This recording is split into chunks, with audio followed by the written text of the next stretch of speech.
इस कहानी के शुरुआत में दिखाया जाता है सिटी के सेकंड हाई स्कूल को, जहां पर सारे लोग क्लास 12 में पहुंच गए थे और अब फाइनल एग्जाम होने वाला है। कॉलेज में दाखिलात लेने के लिए टीचर कहता है, तुम में से जो भी आर्ट्स कॉलेज में जाना चाहते हैं वो आज ही यहां से जा सकते हैं अपने सारे सामान को लेते हुए, और जो लोग मार्शल आर्ट के एग्जाम को देना चाहते हैं और एक मार्शल आर्ट कॉलेज के अंदर एंटर करना चाहते हैं वो लोग अभी अपना प्रिपरेशन कंप्लीट कर लें, जैसे कि वेपन को चुनना और अपने सारे केयर्स वगैरह को भी चेक कर लेना।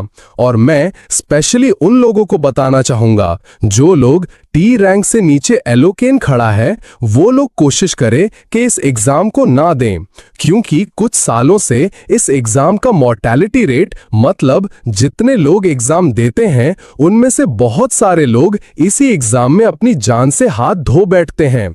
तो मैं चाहूंगा आप में से जो भी बी रैंक से नीचे का हो वो इस एग्जाम को अवॉइड करने का कोशिश करें। और वो टीचर स्पेशली किसी को देख रहा था और वो लड़का टीचर के इस गैस को देखते हुए उसके सिर से पसीना टपक रहा था कि असल में हमारा हीरो जंगमिंग है, जो कि दूसरे वर्ल्ड से इस वर्ल्ड के अंदर ट्रांस माइग्रेट करा है। वो कहता है इस दुनिया के सारे टेक्नोलॉजी और ऑलमोस्ट सभी कुछ हमारी दुनिया की तरह ही सेम है, बट यहाँ पर कुछ टेरिफाइंग मॉन्स्टर पाए जाते हैं जो कि खून के प्यासे होते हैं। ये लोग बस इंसानियत को तबाह करना चाहते हैं और इन लोगों को रोकने के लिए इंसानों के बीच बहुत सारे एग्नर हैं जो कि इन लोगों के साथ फाइट करते हुए ह्यूमैनिटी को बचाए रखते हैं। सभी लोग 16 साल के उम्र पर अपनी एबिलिटी को एग्नर करते हैं।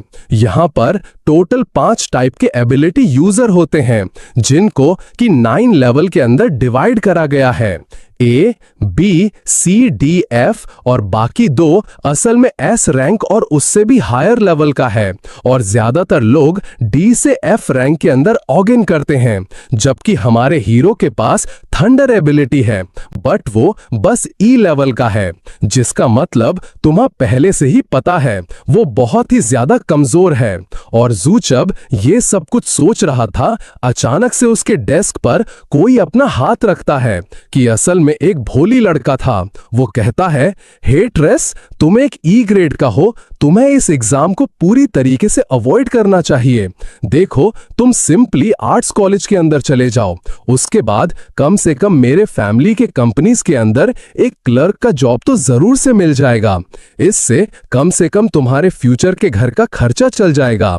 उसी वक्त साइड से एक लड़की, जो कि असल में क्लास मॉनिटर थी, वो कहती है, हैंग डियान, तुम अपने चरखे में तेल दो, जू को इस तरीके से परेशान मत करो। मे हुआंग एक सीरियस लुक देते हुए कहता है, क्विंगलिन, तुम जो भी कहो, मैं तुम्हें दिखाऊंगा कि इस क्लास के अंदर असल में बेस्ट कौन है, मैं या फिर तुम। हर बाकी ये लड़का, ये तो वैसे भी उस एग्जाम के टाइम मरने वाला है, मैं तो बस इसे अच्छा सलाह दे रहा था। और यही बोलते हुए वो चला जाता है, जबकि क्वीन कहती है, उसके बाद में ज्यादा गौर मत दो। देखो, इस पूरे शहर के अंदर सभी टाइप के लोगों का जरूरत है। अगर तुम आर्ट्स डिपार्टमेंट के अंदर चले जाओगे तो फिर भी ये कोई बुरी बात नहीं है, कम से कम तुम्हारी जिंदगी में कोई भी रिस्क नहीं रहेगा। जी हाँ, नेशन के नेशनल एग्जाम का फॉर्म उसके हाथ पर था और वो उसे देखते हुए कहता है, हमारे देश के अंदर 2 टाइप का एजुकेशन सिस्टम चलता है।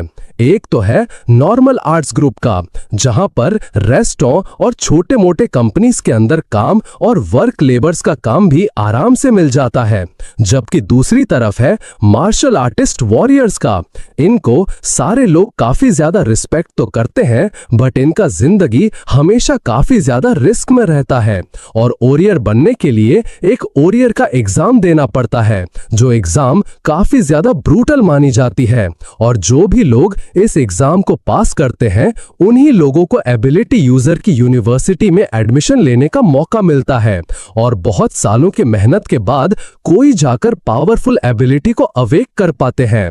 वो हाथ छोड़ते हुए कहता है, टीचर और क्विंगली, कोई भी नहीं चाहता कि मैं इस मार्शल आर्ट के एग्जाम को दूं क्योंकि इससे मेरा जिंदगी रिस्क में आ सकता है, बट मैं कितने दिनों तक इन सभी चीजों को अवॉइड कर पाऊंगा। इन सारे फियर्स बीस्ट किसी भी पल हमारे शहर के अंदर हमला बोल सकता है, जैसे कि पिछली बार एक 20 डाइट के अंदर मैंने अपने मम्मी पापा दोनों को ही बचपन में खो दिया था। मैं और नहीं चाहता कि फ्यूचर में जाकर भी मैं अपने किसी करीब को खो दूं, वो भी बस अपनी कमजोरी के कारण से। और वो कहता है, मैं इस एग्जाम को जरूर से दूंगा, चाहे कुछ भी हो जाए। सिनसेट होता है शाम को हमारे हीरो के घर पर, जहां पर कोई तो घर के अंदर प्रैक्टिस कर रहा था, वो भी अपने स्पीयर के साथ। उसके स्पीयर में थंडर एनर्जी एक्टिव था और ये असल में और कोई नहीं बल्कि हमारा हीरो था। वो पावर को रिलीज करता है और बहुत ही ज्यादा थक जाता है। फिर जमीन में लेटते हुए मनी मैन कहता है, मैं और इसे प्रैक्टिस नहीं कर सकता। जब से मेरा पावर एक्टिव हुआ है मैंने एक स्पीयर को अपना वेपन बनाया है और तब से 2 साल तक मैं इस वेपन के साथ प्रैक्टिस करता ही चला जा रहा हूं, बट फिर भी इससे कोई फर्क नहीं पड़ता। मेरा लेवल अभी भी बेसिक में ही रुक चुका है। वैसे मैंने एक एबिलिटी को खरीदा था, लाइटनिंग गर्ल ब्रेक, जो कि करीब करीब 3 लाख रुपए लग गया था। और इतने पैसे लगाने के बाद मैं किसी नॉर्मल ई रैंक के हंटर से थोड़ा सा ज्यादा ताकतवर हूं, बट इससे क्या ही फर्क पड़ता है, मेरा रैंक तो ई क्लास ही है। और पिछले कुछ सालों से ई रैंक के नीचे के सारे लोग ही इस एग्जाम को देने के टाइम अपनी जान से हाथ धो बैठते हैं, बट मैं ऐसे हार नहीं मान सकता। मेरे को किसी भी हालत में अपने आप को प्रूव करना ही पड़ेगा, तभी जाकर मेरे को एगेंट यूनिवर्सिटी में एडमिशन का मौका मिलेगा। वो अपने हाथ को मुट्ठी करते हुए हवा में उठा रहा था और अपने आप को मोटिवेट करने का कोशिश कर रहा था। तभी अचानक से उसके हाथ के सामने एक ब्लू कलर का स्क्रीन अपीयर होने लगता है और तभी उसमें नोटिफिकेशन आता है कि आपका सिस्टम एक्टिवेट हो रहा है, जिसे देखते हुए हमारे हीरो का पसीना छूटने लगता है। वो जल्दी से उठते हुए देखता है उसका सिस्टम अब पूरी तरीके से एक्टिव हो चुका था और उसमें नोटिफिकेशन आया था, क्या आप पहली बार सिस्टम को एक्टिव करने के लिए अपने रिवॉर्ड को क्लेम करना चाहेंगे? वह हीरो हैरान होते हुए कहता है, क्या मेरे को सच में एक चीट सिस्टम मिलने वाला है?